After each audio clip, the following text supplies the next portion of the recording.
So they just drove it off the float, turned around and reversed it back where she needs to be. Absolutely wrapped with it. I even got it with a full tank of diesel.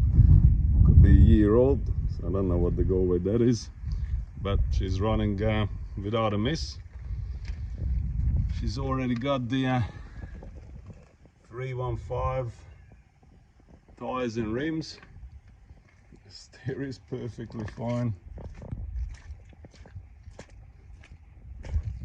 That steer is roadworthy. There's the engine. I'll have to find out when it was last serviced. I need to find the engine number somewhere.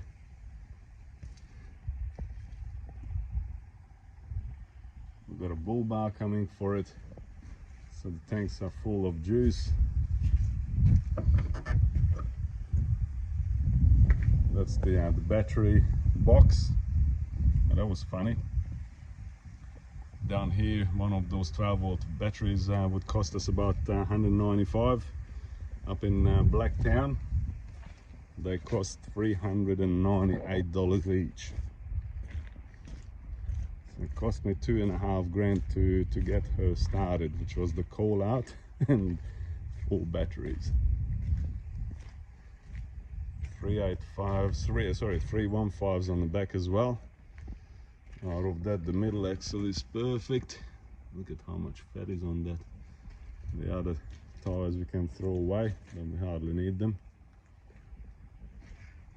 And yeah, the main concern of mine are double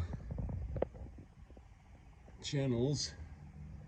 They're fucking nice. There's not a spot of rust in them. So that's perfectly roadworthy. PTO is on it, and yep, she drives and works. I don't know why they have taken that section of the breather off,